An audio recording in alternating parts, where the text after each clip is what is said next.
అందరికీ నమస్కారం. తెన్నేటి లక్ష్మీస్ కిచెన్కి స్వాగతం. ఇంకా లేట్ చేయకుండా ఈరోజు రెసిపీలోకి వెళ్ళిపోదాం. ఈరోజు మనం ఆషాఢ మాసం స్పెషల్ మాగాయ టెంక పచ్చడి చేసుకుందామండి. దీనికి కావాల్సిన పదార్థాలు: మాగాయ 1 కప్పు, ఉప్పు 1/2 టేబుల్ స్పూను, పెద్ద సైజు ఉల్లిపాయ, పుల్ల మజ్జిగ 1 గ్లాసు, పచ్చిమిరపకాయలు 6, ఆవాలు 1/2 టేబుల్ స్పూను, కరివేపాకు 1 రెమ్మ, తగినంత ఉప్పు. మన ఉల్లిపాయలను పెద్ద పెద్ద ముక్కల కింద దరుపుకొని మిక్సీలో వేస్తాం కదండి. చిన్నగా దరితే మరీ పేస్ట్ అయిపోయకూడదు అన్నమాట. అట్లనే పచ్చిమిరపకాయలు కూడా తుంచుకొని వేసేసుకోవాలి. 1/2 టేబుల్ స్పూన్ సాల్ట్ వేసుకొని దీన్ని ఇప్పుడు మిక్సీ పట్టుకోవాలి. ఉల్లిపాయలు పచ్చిమిరపకాయలు కచ్చాపిచ్చాను కాక ఈ మాగాయ ముద్ద కూడా దీంట్లో వేసేయాలి. వేసేసి ఇంకొకసారి మిక్సీ పట్టుకోవాలండి.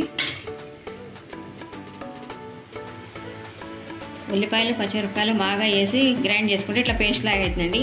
దీన్ని ఇప్పుడు పెరుగులో కానీ మజ్జిగలో కానీ కలుపుకోవాలి.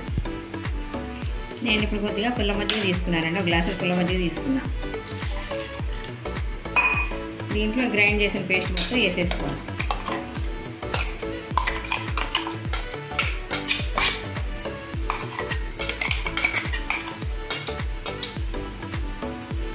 దీన్ని బాగా మిక్స్ చేసుకోవాలండి. దీన్ని టెంక పచ్చడి అంటారు.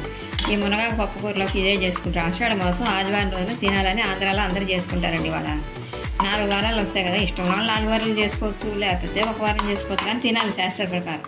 టెంక పచ్చడి కోసం 1 స్పూను నూనె వేసుకొని దాంట్లో 1/2 టేబుల్ స్పూన్ ఆవాలు వేసుకున్నానండి. ఇప్పుడు 1 ఎండుమిరపకాయ ముక్కలు చేసి వేసుకోవాలి.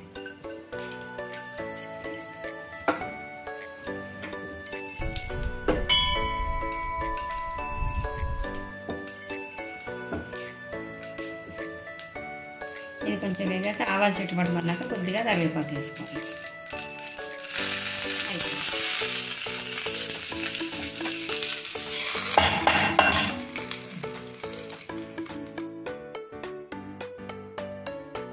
ఈ రెసిపీ మీకు నచ్చినట్లయితే షేర్ చేయండి, లైక్ చేయండి, సబ్స్క్రైబ్ చేయండి. నా కొత్త వీడియోస్ మీ వరకు రావాలంటే బెల్ ఐకాన్ ప్రెస్ చేయండి. మరొక మంచి రెసిపీతో మీ ముందరికి వస్తాను. Thank you.